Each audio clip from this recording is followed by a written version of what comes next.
Yang merasa Indonesia suram, silakan kalau mau cari negara lain. Oke Pak, kita cari negara lain dan kita ranking satu-satu di video kali ini. And I just want to say, All my fellas. All my fellas. Di video kali ini kita bakal ranking 10 negara yang udah gua sortir. Harusnya ada lebih sebenarnya, cuman kalau gua masukin semuanya ini videonya bakal jadi kepanjangan banget. Jadi kita bakal lihat apa-apa aja kelebihannya masing-masing negara, suasananya seperti apa, cara masuknya gimana, berapa harapan gajinya, dan juga berapa biaya hidupnya. Lalu dari masing-masing negara itu gue bakal ranking mereka dari ranking S yang paling bagus sampai ranking F yang paling jelek menurut gue pribadi.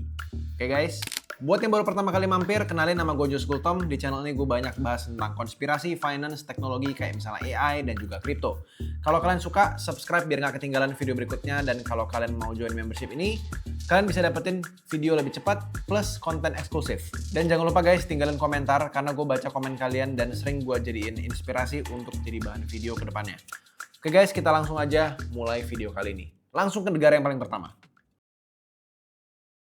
Gue mulai dari negara yang paling sering nongol di daftar impian orang Indonesia. Dan dulu bahkan ini juga jadi salah satu negara impian gue. Ya, Kanada. Nah, ada satu kota namanya Toronto ya. Dan ini tuh bersalju dari November sampai April. Dan tinggi saljunya guys, itu sekitar 120 cm tiap musim. Januari, malamnya, itu bisa tembus minus 20 derajat Celcius. Siangnya, matahari muncul itu cuma sekitar 9 jam. Bangun sekitar jam 7 pagi, kalian itu suasananya masih sangat gelap. Jam 4 sore udah gelap lagi, ya. Dan untungnya kalau kita ngomongin soal Kanada, ini adalah salah satu negara yang paling multikultural di seluruh daftar di video kali ini. Jadi kalau kita ngomongin soal cari makanan halal, cukup gampang lah bisa gue bilang di sana. Oke, sekarang kita ngomongin soal angkanya. Gaji yang beneran masuk ke rekening kita itu rata-rata sekitar 52 juta rupiah sebulan. 9 kali lipat daripada UMR Jakarta. Tapi, sewa satu kamar di Vancouver aja itu 31 juta sebulan. Oke. Belum lagi tambah pemanas ruangan sekitar 1-4 juta, tambah transportasi, tambah makan dan lain-lainnya. Biaya hidup hemat di sana satu orang itu sekitar 46-52 juta rupiah sebulan. Jadi gaji rata-rata di Kanada itu basically habis buat hidup rata-rata. Jadi dapat gaji, habis. Dapat gaji, habis. Habisnya pas-pasan biasanya. Kalau misalnya sisa dikit, biasanya sisanya dikit banget. Cara masuknya juga ke Kanada ini makin lama makin sempit dan makin susah. Dimana di tahun 2024, target penerimaan penduduk tetap mereka itu sekitar 485.000 orang setahun. Nah di November 2025 kemarin, mereka turunin jadi 380.000 sampai 2028 nanti. Izin belajar di sana juga dipotong sekitar 49 besar dan ini masif banget teman-teman ya. Dan sistem poin mereka yang namanya adalah CRS, ini adalah basically semacam skor raport gitu ya buat nentuin siapa yang boleh masuk. Itu sekarang minta skor sekitar 520-an sampai 540-an. Padahal di tahun 2023 itu masih 470-an. Jadi intinya adalah dia semakin lama semakin ketat. Nah, tanpa nominasi provinsi, artinya tanpa ada salah satu provinsi di Kanada yang secara resmi milih dan mengundang kalian masuk, pelamar biasa dari Indonesia praktis itu nggak kelihatan ada di antrean itu sama sekali. Jadi ini bukan soal negaranya nggak layak untuk kita tinggalin, nggak. Tapi basically pintu untuk masuk ke Kanada ini pelan-pelan ditutup tepat di depan mata kita semua. Dan kalaupun bisa tembus, itu basically sisa uang kalian bakal tipis banget dan susah lah. Ya, jadi karena alasan-alasan tersebut, Kanada walaupun gue sangat suka negara ini, gue harus taruh dia di ranking F, paling jelek. Jadi so sorry, kalau kalian mau tinggal di Kanada dan uang kalian pas-pasan, mungkin bisa kubur mimpi kalian dalam-dalam. Buat teman-teman yang mungkin tinggal di Kanada dan orang Indonesia juga, boleh coba tulis di kolom komentar di bawah kayak gimana suasananya, apakah gue salah? Coba tulis di kolom komentar di bawah. Thailand. Ini Thailand basically iklimnya sama persis kayak di Jakarta ya, atau di seluruh Indonesia lah. Jadi untuk kita orang-orang tropis nggak perlu ada yang diadaptasi lagi untuk ini. Street food di Bangkok itu basically sekali makan sekitar 30 ribuan rupiah. Dan kalau misalnya cari makanan halal di Bangkok itu ya mungkin ada di sekitar Masjid Darul Aman yang di dekat KBRI. Tapi ada juga satu hal yang jarang disebut kalau kita ngomongin soal kota lain misalnya kayak Chiang Mai. Kota favorit para digital nomad. Bagi teman-teman yang nggak tahu digital nomad ini apa, sambil pindah-pindah negara. Dan kerjanya biasanya semuanya digital, tinggal butuh laptop doang. Kayak misalnya gue lah, gue basically tinggal di negara lain juga bisa-bisa aja. Gue tinggal bawa laptop dan gue bisa syuting. Nah, tiap Februari sampai April, di sana, di Chiang Mai, ada yang namanya burning season. Ini adalah asap pembakaran lahan yang bikin kota Chiang Mai itu berkali-kali jadi kota paling berpolusi di dunia sepanjang Maret 2026. 3 bulan, setahun, kalian pakai masker di dalam rumah sendiri. Di dalam rumah sendiri kalian pakai masker. Sekarang kita pindah ke bagian duit-duitnya. Ya, ini yang bikin Thailand itu tuh agak beda. Upah minimum di Bangkok itu cuma 5,7 juta rupiah sebulan. Itu hampir sama persis kayak UMR Jakarta basically. Gaji rata-rata nasional di Thailand, gaji rata-ratanya ya, bukan UMR ya, itu sekitar 8,3 juta. Dan di Bangkok, sektor formalnya itu rata-rata sekitar 12 jutaan. Sementara, biaya hidup hemat loh ya di Bangkok, itu butuh 18 juta sebulan. 18 juta sebulan. Artinya, kerja lokal di Thailand itu bukan solusi sama sekali. Negara ini cuma masuk akal kalau uang kalian itu tuh datangnya dari luar. Atau at least mungkin kalian tinggalnya di kota-kota yang lebih kecil atau bahkan di desanya. Itu masih lebih make sense.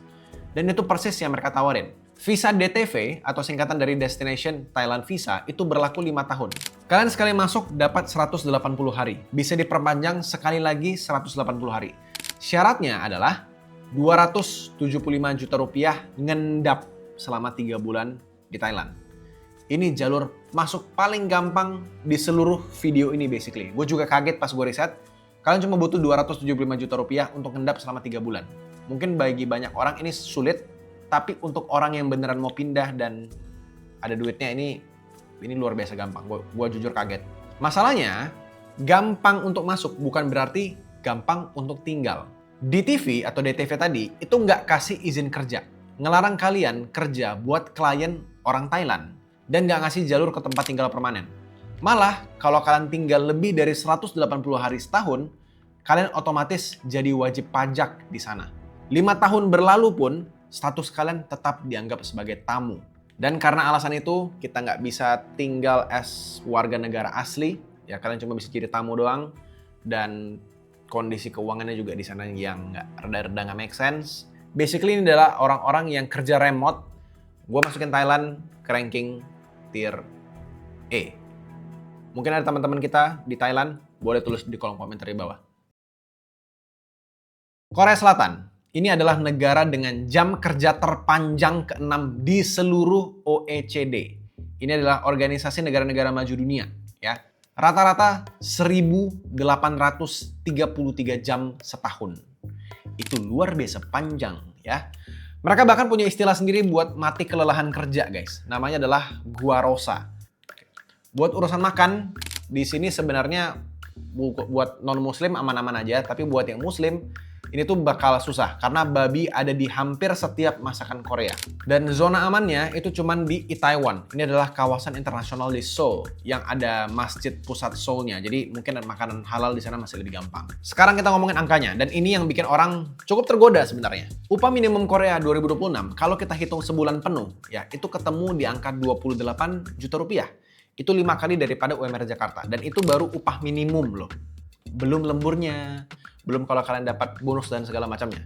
Nah, gaji formal pekerja Indonesia lewat program EPS itu dilaporkan di kisaran 23 juta sampai 30 juta sebulan. Jadi oke sebenarnya. Sewa satu kamar di Seoul itu 11 jutaan. Tapi mayoritas pekerja EPS yang orang Indonesia tadi itu ditempatkan di kawasan industri dengan asrama dari perusahaan. Jadi basically gratis. Jadi sisa uang yang bisa dikirim pulang beneran cukup besar. Cara masuknya lewat program EPS ini yaitu lewat jalur resmi antar pemerintah. Umurnya itu sekitar 18 sampai 39 tahun. Hanya di daerah rentang itu doang yang bisa masuk EPS. Dan kalian wajib lulus ujian bahasa Korea khusus buat calon pekerja migran. Namanya adalah EPS TOPIK. Kuota visa kerja mereka tahun ini itu sekitar 80.000 orang buat semua negara pengirim. Jadi persaingannya sebenarnya cukup ketat. Yang bikin dia turun itu satu aturan sebenarnya.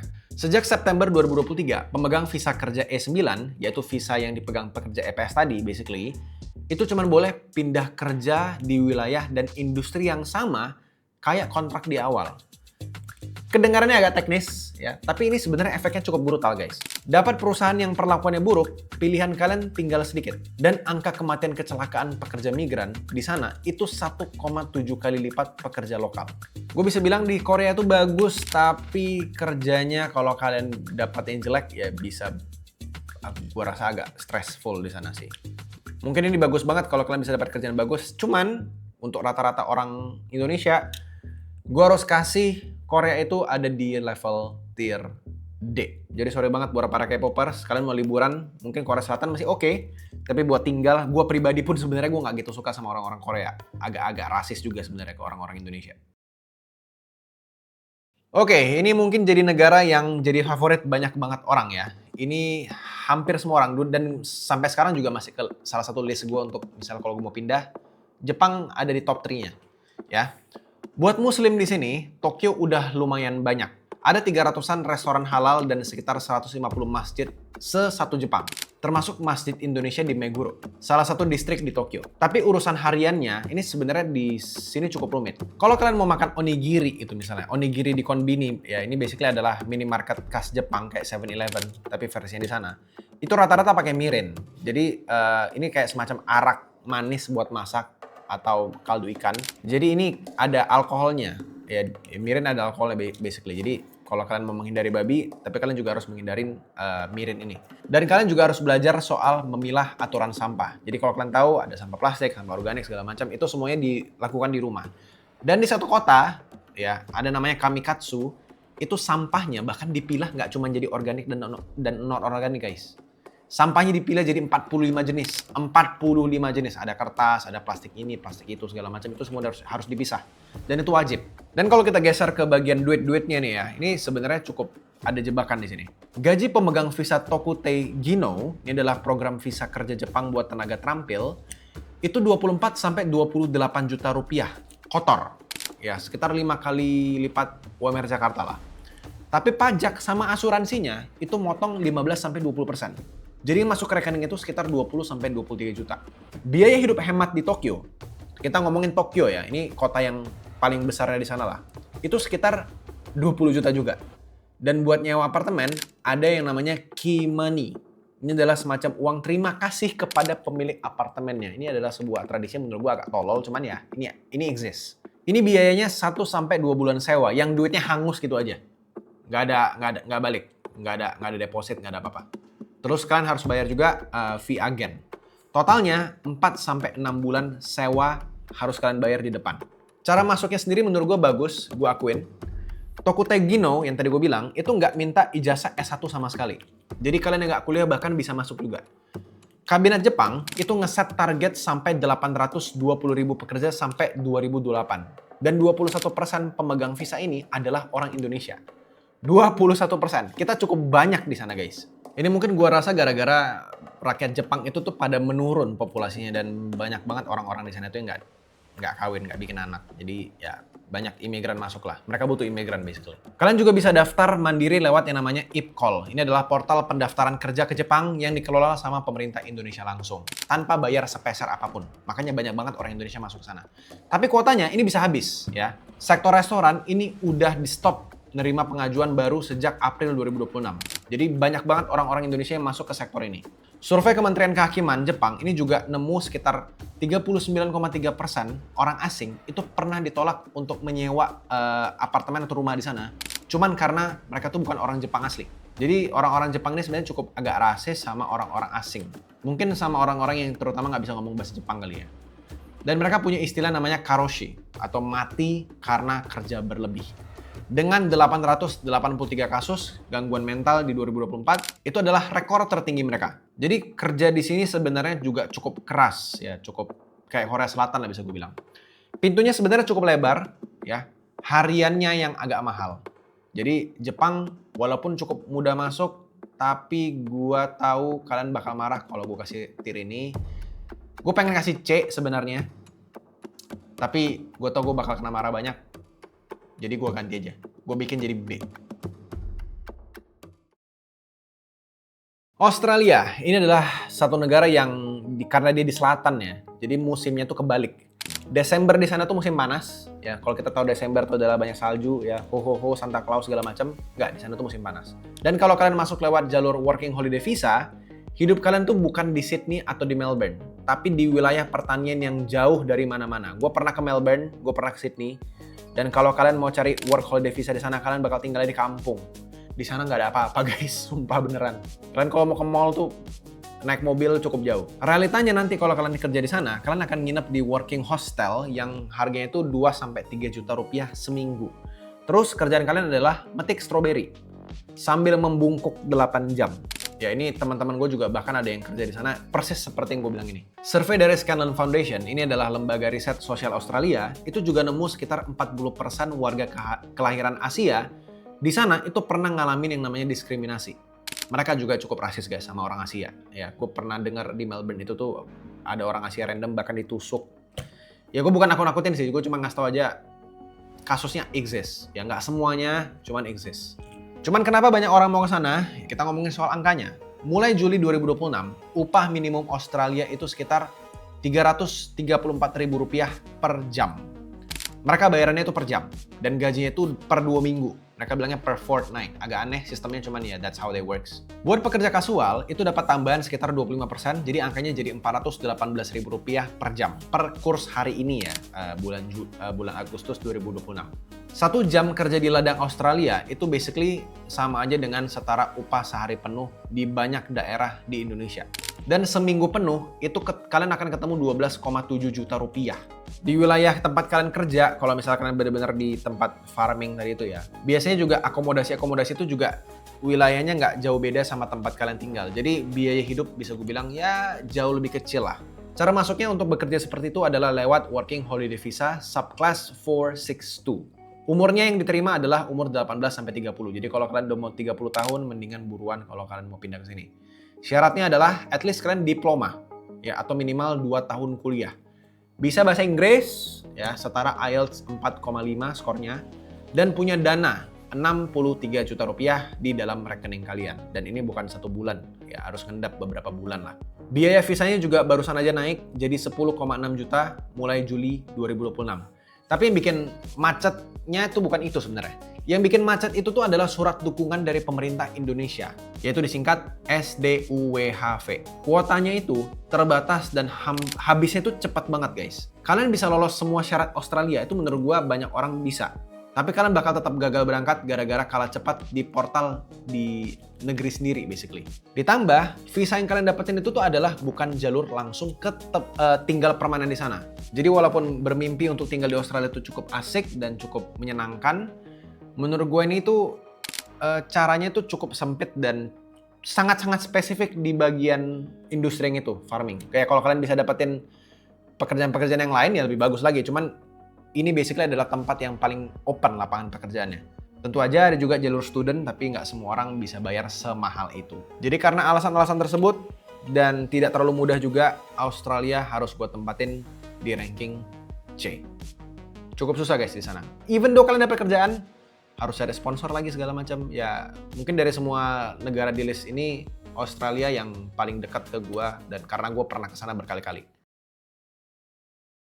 Uni Emirat Arab. Ya, kita ngomongin pastinya tentang kotanya adalah Dubai. Ya, gua pernah beberapa kali berpikir untuk pindah ke Dubai. Ya, nah Dubai itu sekitar 88% penduduknya itu adalah expat. Artinya bukan orang sana, ya, orang asing. Jadi kalau kalian tinggal di sana, kalian bukan orang asing di tengah orang-orang lokal, tapi kalian adalah orang asing di tengah orang asing lainnya. Ya, semuanya itu bukan orang Arab. Semua makanannya basically di sana itu banyak banget yang halal. Gua ragu ada yang nggak halal. Mungkin ya alkohol kali ya. Masjid basically ada di mana-mana, jadi buat orang muslim Indonesia aman. Masalahnya cuma satu guys, ya yang bikin gue nggak mau tinggal di Dubai. Cuaca. Dari Juni sampai September itu suhunya 40-45 derajat. Puncaknya tuh bisa sampai 48. Nggak make sense. Digabung sama kelembapan tinggi di sana, keringat kalian itu tuh nggak akan nguap di sana basically. Dan jam 11 siang sampai jam 6 sore itu basically kalian mustahil untuk beraktivitas di luar. Berjemur nggak mungkin, kalian harus ada AC outdoor. Dan AC outdoor tuh ada di sana. Kita ngomong soal gajinya sama angka-angkanya. Dan di sini sebenarnya adalah keunggulan yang nggak negara lain tuh punya. Pajak penghasilan di sini 0. 0% guys. Jadi gaji kotor kalian itu sama persis dengan gaji yang akan masuk ke dalam rekening kalian. Nggak ada pajak sama sekali. Gaji median di Dubai itu sekitar 67 juta rupiah sebulan. Tapi tentu aja, angka itu ditarik naik banget sama para ekspat yang ada di barat. Ekspat Asia itu realistisnya 24 sampai 73 juta rupiah sebulan. Nah, sewa satu kamar di lokasi yang cukup tengah ya, di tengah-tengah kota, itu 34 sampai 49 juta. Dan biaya hidup yang layak ya di sana itu sekitar 59 sampai 73 juta. Jadi kalau gaji kalian di bawah 60 juta, kalian basically nggak akan nabung. Kalian cuma akan bertahan kalau kalian tinggalnya di tengah-tengah kota dan kalian agak tidak menghemat. Kira-kira kayak gitu. Sebenarnya menghemat bisa-bisa aja lah. Kalian masih bisa nabung, masih bisa investasi, atau cari kerja sampingan itu juga bisa-bisa banget. Cara masuknya juga paling nggak rewel dari semua negara di daftar ini sebenarnya. Namanya adalah Remote Work Visa. Dan syaratnya cuma satu angka. Penghasilan 63 juta rupiah sebulan dari luar Emirat. Jadi kalian harus dapat uang dari luar Emiratnya. Ya. Kalian nggak perlu ijazah, nggak perlu izin usaha, nggak perlu portofolio sama sekali. Cuman, sejak 27 Januari 2026, rekening koran yang diminta itu naik dari 3 bulan menjadi 6 bulan. Jadi kalian harus ada bukti sekitar 6 bulan kalau penghasilan kalian itu cukup besar. Yang bikin visanya ini agak rumit sedikit ya, yang bisa bikin kalian batal visa di tengah-tengah, itu adalah kalau kalian keluar lebih dari 6 bulan berturut-turut. Dan naturalisasi ini adalah proses buat dapetin paspor negara itu. Di sana basically tertutup ya. Mau tinggal berapa lama pun kalian di sana, mau bayar berapapun, paspor kalian tetap paspor Indonesia. Ini negara buat ngumpulin uang, bukan buat pindah basically. Bukan artinya kalian nggak bisa tinggal di sana ya guys ya. Kalian cuma nggak dapat paspornya aja, tapi tinggal di sana lama itu bisa banget. Dan karena ini dan menjadi basically surganya para business owner yang mungkin bisa kerjain digital kayak gue, walaupun panas, gue harus kasih Arab ini di tier B. Sebelum kita lanjut ke negara berikutnya, yaitu ke salah satu negara favorit gue mau say hi dulu ke sponsor kita, dan karena nggak ada sponsor yang dari luar masuk, sponsor kali ini adalah mulaibelajar.ai.com, yaitu perusahaan gue sendiri. Kalau kalian tahu, AI itu udah lama banget bisa kalian akses, dan kalian juga tahu seberapa masif AI ini terus berkembang. Tapi mungkin kalian ngerasa agak ketinggalan atau cuma pakai AI hanya untuk pengganti Google atau bikin-bikin gambar aja. Nah, mayoritas orang Indonesia itu mungkin pernah pakai AI, tapi mayoritas kalian juga itu nggak pernah bener-bener pakai AI dengan maksimal. Istilahnya, kalian dikasih pesawat jet, tapi kalian malah nyetir di darat doang, nggak pernah terbang. Di mulaibelajar.ai.com, gue bakal ngajarin kalian dari bener-bener nol. Kalian bakal belajar fondasi AI yang nggak peduli AI-nya mau pakai yang mana. Jadi kalaupun ada AI baru ke depannya, kalian bakal tetap ngerti gimana cara makainya. Per video ini dibuat di bulan Agustus awal, harganya masih luar biasa murah karena gua rasa semua orang harus bisa belajar AI dengan murah. Ini kesempatan kalian karena di bulan ini juga harganya bakal naik ketika modul terbaru akan diupload. Harga sekarang itu basically adalah harga early bird atau harga diskon. Dan kalau kalian beli sekarang dan nantinya ada modul baru, kalian nggak perlu bayar apa-apa lagi. Dan ini bukan langganan guys ya. Kalian cukup bayar sekali dan ini berlaku seumur hidup. Nggak perlu bayar-bayar tambahan lagi tahun depannya. Cukup bayar sekali aja. Kalian bisa cek-cek dulu di mulaibelajar.ai.com atau bahkan WhatsApp customer service-nya langsung buat nanya-nanya aja. Mulai belajar AI dari mana? Dari mulaibelajar.ai.com. Kita lanjut. Ini adalah negara yang sebenarnya gue cukup suka dan ini bisa gue bilang berimbang sama Jepang. Malaysia, ya ini adalah bisa gue bilang kalian nggak butuh adaptasi lagi lah dari semua daftar yang ada di sini. Suhunya basically sama persis kayak Indonesia dan ya tropis kayak kita lah, basically nggak ada bedanya. Bahasanya juga 80% nyambung. Kalian ngomong bahasa Indonesia di sana pun orang Malaysia pasti ngerti. Yang penting kalian ngomong aja kalau kalian adalah orang Indonesia. Mereka juga bakal paham. Ngomong bahasa Inggris juga di sini cukup enak. Semua makanan di sini tuh rata-rata banyak yang halal dan juga ada makanan hawker ya di pinggir jalan, semacam street food gitu. Itu biasanya makanan hawker sekitar ya 50.000 sampai 64.000 rupiah lah. Dan ada 2,5 juta orang Indonesia di sana. Ini terbesar di dunia. Banyak banget orang Indonesia tinggal di Malaysia. Gua kaget pas baca angkanya. Tapi kalau kita ngomong soal duitnya di sana guys, ini yang agak nggak enak juga sebenarnya. Upah minimum di Malaysia itu 7,3 juta rupiah sebulan. Dan gaji median pekerja formalnya itu sekitar 11,7 juta. Kedengarannya masih lebih baik daripada Jakarta. Tapi khusus buat pekerja migran Indonesia, rata-rata gaji yang dilaporin itu cuma sekitar 5 juta rupiah aja. Bandingin sama UMR Jakarta 5,7 juta. Jadi rata-rata orang Indonesia yang kerja di Malaysia itu dibayar di bawah upah minimum Jakarta. Sementara biaya hidup yang hemat di Kuala Lumpur, ini kota yang paling mahalnya ya, itu butuh sekitar 13-17 juta. Jadi rada-rada nggak make sense kalau kalian kerja yang kerjanya murah-murah, terus kalian tinggal di Kuala Lumpur, itu nggak mungkin. Ya pasti kalian akan kerjanya di kota-kota yang jauh lebih murah. Tapi kalau kalian bisa cari kerja ya kayak gua, digital nomad gini ya, dan kerjaan kalian itu tuh di atas, gajinya di atas 17 juta, itu gua rasa tinggal di Kuala Lumpur juga masih fine-fine aja dengan hidup hemat. Cara masuk legalnya sebenarnya juga cukup berat guys. Ya, ada satu program yang namanya adalah MM2H. Ini singkatan dari Malaysia My Second Home. Ya, tingkat termurahnya itu minta deposit sekitar 2,7 miliar rupiah ngendap di dalam bank. Plus wajib beli properti minimal 2,5 miliar yang dikunci selama 10 tahun. Ya, cukup mahal. Jadi at least kalian butuh 5,2 miliar rupiah untuk at least beli tiket kalian untuk bisa tinggal di Malaysia. Sebenarnya ada celah ya kalau kalian tinggal di Sarawak. Ini adalah negara bagian Malaysia yang ada di Pulau Kalimantan basically. Kalian cukup deposit 2,1 miliar tanpa wajib beli properti kalau kalian tinggal di sana. Dan kalian cuma perlu nongol sekitar 30 hari dalam waktu setahun. Sebulan aja. Tapi Menteri Pariwisata mereka sendiri bilang kalau MM2H versi baru ini nggak bakal ngasih jalur ke izin tinggal permanen. Jadi kalian mau tinggal 20 tahun pun di sana, statusnya tetap tamu. Ini menurut gue paling gampang dijalanin kalau kalian punya duitnya, ya. Paling mentok juga ujungnya sebenarnya kalian nggak bakal jadi warga juga di sana kalau either kalian punya duit. Mungkin kalau kalian menikah sama warga di sana mungkin bisa. Pindah ke negara lain bukan berarti kalian harus dapat paspornya. Tinggal dan ya hidup di sana kan juga bisa-bisa aja sebenarnya. Ya, untuk karena itu Malaysia gua taruh di tier B aja. Kita masuk ke sesi yang 9, Taiwan. Ini adalah negara yang hampir nggak pernah masuk konten pindah negara basically. Iklimnya subtropis, jadi masih kebayang buat orang tropis, cuman harus siap ada musim topan. Tiap bulan Juli sampai Oktober, ada musim topan di sana. Serem banget. Ada 238.000 WNI yang tinggal di sana. Ini terbesar ketiga di dunia. Gue juga cukup kaget di sini.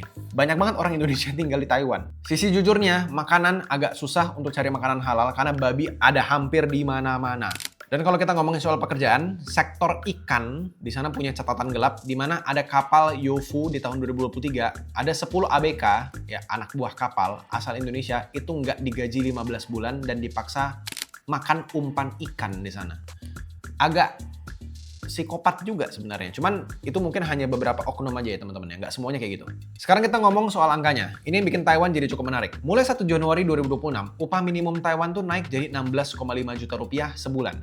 Dan angka itu berlaku juga buat pekerja migran. Di sektor pabrik dengan lembur, yaitu penghasilan total bisa nyampe 20 juta rupiah sampai 25 juta rupiah. Yang bikin beda, itu banyak perusahaan yang nyediain asrama dan makanan. Jadi sisa uang yang kalian bisa kirim pulang itu jauh besar banget daripada negara-negara manapun di kelas ini. Cara masuknya ada dua guys lewat pekerjaan, yaitu jalur pekerja lewat penempatan resmi. Dan di 2024 ada sekitar 84 ribuan orang Indonesia yang berangkat lewat jalur ini. Kalian bandingin. Di Jepang, ya di tahun yang sama itu nerima 12 ribuan dan Korea itu sekitar 10 ribuan. Beda banget sama Taiwan. Taiwan tuh banyak banget. Buat yang punya latar belakang profesional, ada yang namanya Employment Gold Card. Ini adalah satu kartu yang isinya izin kerja, ada visa, dan izin tinggal sekaligus. Tanpa perlu perusahaan yang ngesponsorin. Ini cukup menarik sebenarnya. Jadi menurut gua, Taiwan ini tuh cukup kebuka. Gue cukup rekomen kalian untuk ngeriset lebih dalam lagi tentang ini. Ya mungkin aja udah up to date ketika kalian riset kembali. Karena menurut gue yang paling menarik itu adalah jalur profesionalnya yang nggak butuh sponsor sama sekali. Bagi teman-teman yang nggak ngerti sponsornya apa, ya basically kalau kalian kerja satu perusahaan, kalian harus bikin perusahaan itu jatuh cinta sama kalian sampai oke, kamu jangan pulang ke negara kamu, kita sponsorin kamu, kita akan kasih surat, kita akan bayar ke negara supaya kamu stay, karena kamu tuh bagus banget buat perusahaan kita. Kira-kira kayak gitu. Tapi di sini kasusnya kalian bahkan nggak butuh perusahaan yang sponsorin kalian. Ini menurut gue cukup gila. Karena satu alasan itu, Taiwan gue taruh di tier A. Gue pernah datang ke Taiwan, gue tahu gue bakal diprotes karena gue taruh ini di A, cuman ya udah, ini menurut pendapat gue pribadi aja. Mungkin ada teman-teman di Taiwan, boleh tulis di kolom komentar di bawah. Yang ke-10, Jerman. Ini Jerman jam kerjanya menurut gue paling manusiawi sedunia, tapi at the same time kok gue ngeliat kayak mereka jadi orang malas ya, gara-gara kerjanya itu dikit banget. Rata-rata sekitar 1332 jam setahun. Terpendek di seluruh negara maju. Yang minusnya di Jerman itu adalah di musim dinginnya. Januari itu rata-rata minus 2 derajat. Siangnya cuman 7,5 jam aja. Dan mataharinya cuma nongol 1-2 jam sehari, that's it. Gak ada lagi matahari yang cerah, gak ada. Semua toko itu juga tutup total hari Minggu. Jadi kalau kalian hari Minggu gak ada belanja, lupakan. Kalau kalian lupa belanja hari Sabtu, artinya kalian akan puasa di hari Minggu. Mungkin ya, gue belum pernah ke Jerman, cuman gue mengasumsikan mungkin aja toko-toko Asia ada yang buka. Kalaupun ada, gue nggak tahu, gue mengasumsikan doang. Di Australia soalnya kayak gitu. Apartemennya juga kalau misalnya kalian sewa, itu disewainnya kosong. Basically nggak ada dapur, nggak ada lampu, nggak ada apa-apa, cuma ruangan kosong doang. Dan kalau kita ngomongin soal angkanya, ada pelajaran soal beda gaji kotor sama gaji bersih di sini. Gaji rata-rata di Jerman itu 87 sampai 99 juta rupiah sebulan. Gede banget ya. Tapi setelah pajak, asuransi kesehatan, dana pensiun, dan asuransi pengangguran yang masuk ke rekening itu cuma sekitar 54 juta sampai 64 juta.